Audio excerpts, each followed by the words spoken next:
Welcome everybody. Thank you for joining us again for another installment of our live unboxing and writing sample review videos. Today is September the 6th. It is noon, so maybe you guys might be joining us for your lunch, and if you are spending some time with us, thank you. And without any further ado, we'll take a look at this bright, shiny new pen. It is the Conklin All-American in Lapis Blue in the Omniflex Nib. Something a little bit new, something a little bit old. The All-American has been around for a while. It's manufactured by the Jaffa Pen Company, distributed in California there. They are made out overseas, somewhere, not sure exactly where in Asia, but these are pen designs that are inspired by the original Conklin pens from the early 20th century. And this one has got an Omniflex nib, which is something a little bit unique. If you're familiar with fountain pens, these shapes are quite different than what you would typically expect from a fountain pen. So with it, it's got a blue sleeve here. I pull out the blue sleeve. It's got a leatherette type box with offset stitching here, so you've got like a gold sort of yellow stitching. It's got the gold foil Conklin logo, established 1898, the legendary name for fine writing instruments. So you can take a look at that. It's a really nice box. It's got a nice soft feel to the material. It's not leather. I would say it's, you know, it's your leather look material. Boxes are not your forte, then it's not going to really matter. So inside here we have a clamshell box. It's got the inner felt lining, which is quite nice, very soft. It's got the Conklin logo stamped in a gold foil there. Looks very nice. Then you have the pen itself, which we'll get to. That's a gorgeous looking pen, and we'll just place that over there. So included here, some literature to start right off with. And this is the underrated part of unboxing, of course, is all of this handy information that most people tend to just toss over to the side and not really give it much of a glance. But you have to, you know, be knowledgeable about your pen. So take it out, take a quick look. You have refill instructions. Can't tell you how many people will be lost on how to refill a fountain pen, but yet the instructions are simply just right here. Cartridge converter, very simple. It's a it's a twist to attach the converter, or it's just a straight plug-in for the cartridge. See if I can get that to focus in a little bit more. It seems a little fuzzy, but may not be. So it's just very easy. And then also there's like a little bit of information for the new Flex nib. It says Toledo, USA, but they are not made in the USA. But it's good. It gives you a little bit of background on the actual nib and the you know, the kind of like a little bit of like a warning, I would say, as far as how to use it. It's meant to create some line variation with your handwriting using pressure that you would apply to the nib. You apply too much pressure, it is going to splay the tines, and you've got yourself a flex nib that flexes no more. So you got some information as far as warranty and everything like that, so that's all good stuff. Underneath here, we've got two ink cartridges, one in blue, one in black. We don't bother with those. I like using fountain pen bottled ink, so I use the converter. So, you know, Omniflex, I mean, I'm familiar with marketing. I do a lot of marketing and, you know, come up with names for things and whatnot. And yeah, the name, the nomenclature for it is kind of like marketing speak. You know, it's not, Omniflex is not really something that actually exists. Like semi-flex, yes. Full flex, yes. That's something that people actually term as a degree of flexibility for a fountain pen. But Omniflex is just something that the folks at Jaffa had come up with, which is fine, whatever. You know, that's just the nature of how things are these days, you know. But Hyperflex, Omniflex, Quill nibs, and all that stuff. There's just or Delta's fusion nib and skeleton nibs and all that fun stuff. It's just it's a lot of puffery sometimes. So you know, you just kind of have to take it for what it is. But yeah, you've got here the converters already loaded up, and what I loaded it up with is Monteverde's Caribbean Blue. which is a very lovely blue color. We'll get to take a look at that. But talking about the pen itself, it's a large rounded end pen, rather large in stature. I have a average size hand. You can see it's pretty big. The material is a blue acrylic. It's marbled, and it's made from a solid rod of acrylic. It's not injection molded, and it has quite a good degree of like chatoyance with those chunks of marbling that are in there. And the blue is a very bright, very rich blue. It has like a slight bit of translucency through the cap threading here.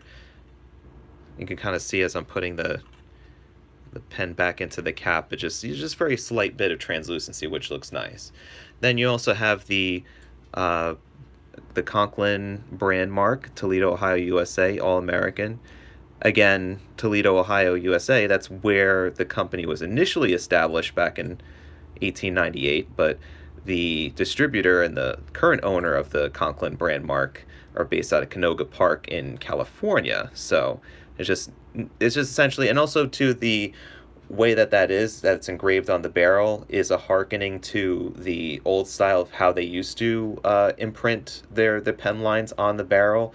Edison pens do that nowadays too, and they are for real based out of Ohio, Milan, Ohio, but they like to engrave on the cap, on the barrel of the pen, the line name and the brand mark, so that there's just an additional piece of very subtle branding. You also have the one piece of branding here, the Conklin, the trademark rocker clip. So this is how the rocker clip works. It's very unique. It's I think unique only to Conklin has that type of rocker clip, and it has the Conklin name imprinted on that metal clip. And the clip is gold. I don't know if you could really tell that here. It kind of almost, it's a very light yellow gold, so it almost kind of appears on camera as like a creamy silver color too. But going over some of the stats on this pen, the weight is 1.1 ounces or 31 grams. So the fact that it's made out of solid acrylic, even though it's a larger pen, it's still not a very heavy pen. So the length closed is 5.7 inches or 144 millimeters. The length posted, I'll post that for you. It's quite large at 6.6 inches or 168 millimeters. Then you'll have the length of it uncapped is 5 inches or 126 millimeters. Then you have the body diameter is 0.6. So typically most body diameters usually will come within that half an inch, but this is a little bit more. It's a 1/10 of an inch bigger, 15 millimeters. And then the cap diameter is 0.7 millimeters. So the cap is even bigger. I mean, obviously you could see that the cap lip comes out more than the rest of the body there. So another stat about this pen is $95 retail, and currently on sale. Most places will sell it at a street price of $75.95, which is what goldspot.com sells it for, which is 20% off. And ours, we could get you free shipping on this with anything over $49 or more. So kind of going over just some of the notes on here. The aesthetic of that Omniflex Nib is supposed to be like a bird in flight, I think, according to the literature there, but it kind of looks like a squid. I kind of think it looks like a squid. And it's got a little heart breather hole on there. Has the word flex. I'm just trying to get like a focus in on there. Toledo, Ohio, USA, Conklin, plastic feed. So let's give it a shot. We'll give this guy a whirl here, and again, inked it up with Caribbean blue ink from Monteverde. So I'm just gonna, yeah, this is already ready to go here, so zoom in.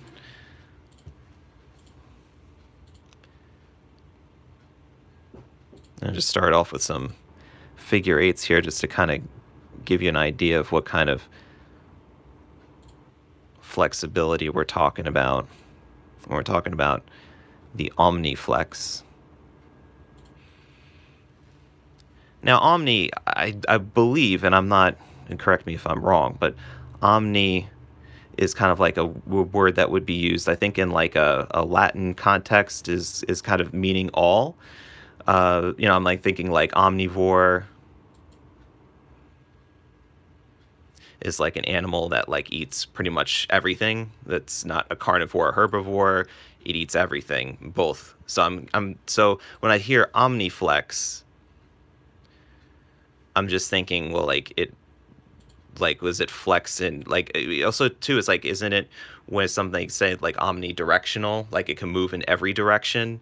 So like Omniflex like flexes in every direction. I don't know. I'm just still trying to wrap my mind around the whole concept of the name. That's all. Um, so let me just write down the name of the pen here. We have Conklin.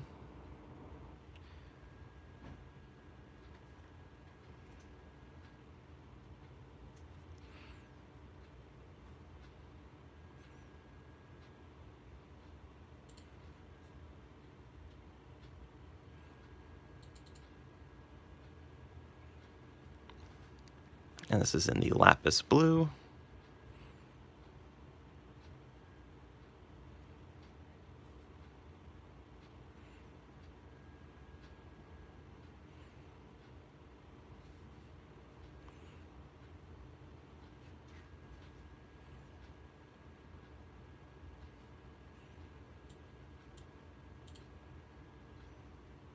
All right, so here I'm using the flex. So you could kind of see that the ink is the ink. It's a very lovely ink, by the way, Caribbean blue, very nice ink. It's showing a lot of shading. You're seeing a lot of degrees of the of pooling of ink in the letters and everything, because when I'm flexing it, it's throwing down a lot more. It's flowing a lot more, which is great because it keeps up with the flex. I mean, the flex degree itself, and I did measure this before.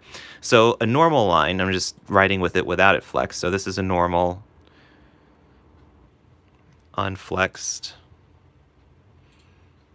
line.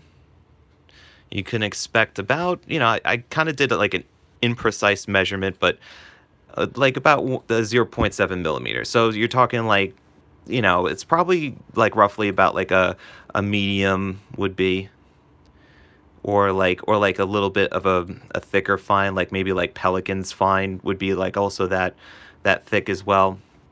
But then when we do flex it,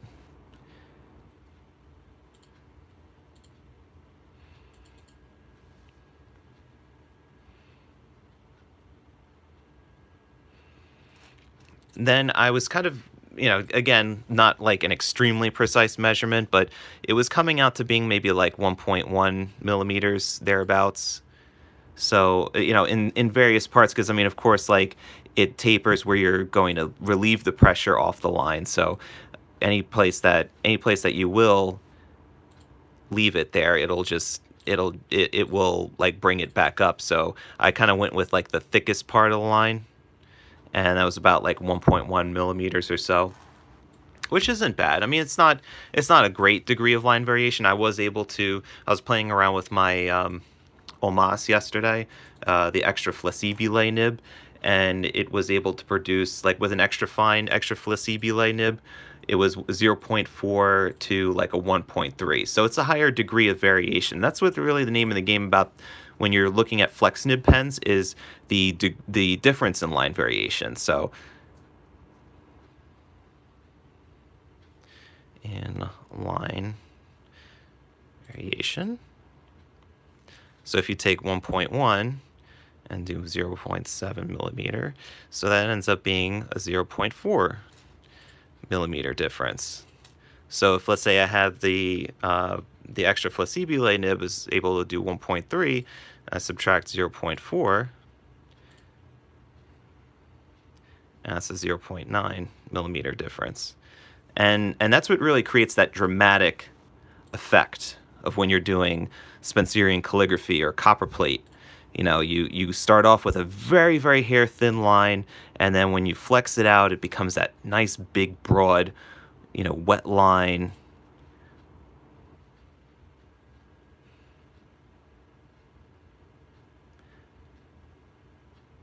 And when a pen has a very slight degree of flexibility or a slighter degree of line variation, you're not going to see as dramatic of a difference between when you use the pen unflex to when you do flex it.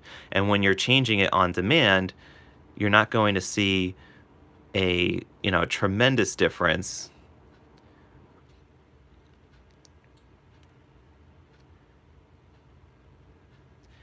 And I'm just kind of pushing it, and I'm not really pushing it all that hard. I know some people may really push it because they want to see a bigger degree of difference. They want to get it to a top end point of 1.1 or higher. Like they want to bring it to, like, let's say a 1.3 or 1.5. And it's not going to be safe to do that sort of thing, because then eventually you get to the point where, I mean, this is only stainless steel. We're not talking about a gold, a more malleable metal like gold that'll, or a more flexible, a springy metal as gold that will come back to form after you do press it a bit hard. So this stainless steel, it's going to remain splayed out. So you're not going to be able to use it if your tines are going to be out, and then you're just going to have essentially just like a big flood of ink, and it's just not going to. It's not gonna perform for you at all, essentially, at that point. So just looking over my notes and just checking out if I need to talk about anything else here. Let's see. As far as like where does it fit in with other flex nibs, you have this being at the $95 MSRP price point. You can start to talk about, like, okay, well, maybe then I might be better off seeing about going up a little bit in level, and maybe spending a bit more money on, let's say, a custom 912 with an FA nib, or a Pilot Falcon. That might be a consideration at that point. However, if you've, let's say, tried noodlers and you're not happy with the performance of the noodlers, they require too much tinkering to get to work right. They never sometimes they have issues working right out of the box, so you do have to tinker with it right away. This is a great, this did not give me any issues. I was even writing my whole list of notes here yesterday to kind of test it out beforehand, and everything worked well right out of the box.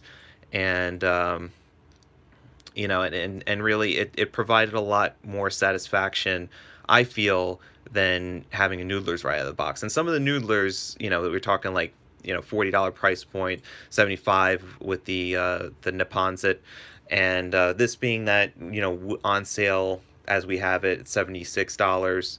That, I mean, especially since the material is a high grade acrylic, and I like this option a lot more than starting out at the very, very low end. However, if you're looking for a type of flex that will have a higher degree of snapback and will have a higher degree of line variation, then I would probably say, and it's like railroading me on me a little bit here, but that's odd. Maybe I'm running out of ink. I don't think I'm running out of ink, but I would probably say that investigate into the idea of maybe getting a vintage Conklin pen. As something we don't sell, but hey, I'll recommend that to you, because I think that, for what you are paying for, you might as well get what you're looking for. So if you're looking for something with just a little bit of bounce that will provide a subtle bit of line variation, this is, and it'll do well. And I mean, and the nib looks really cool. So if you're looking for that, I think that this is a great option. If you're looking for something that's going to provide dramatic flexibility, that will have a better snapback, and also a beautiful, like, sort of flow, and just be able to bring it out the best flex possible, investigate into vintage. Take a look at old Conklin pens. Take a look at old Waterman pens as well with the gold nibs, and they will provide you much more satisfaction. But you have to do your research and buy from a reputable seller, so, as always. And if If you guys have any questions about this, please feel free to put notes in the comments or send us a message. My email is tom@goldspot.com. So, you know, I appreciate you guys always tuning in and you know, just hanging out and taking a look at all these videos. And you know, anytime that I could help you out with talking about pens or give me any suggestions on different pens to try out, always willing to oblige and give you guys a good preview of what these pens will do for you. So without any further ado, I appreciate you guys hanging out, and have a great day. Stay inky, my friends.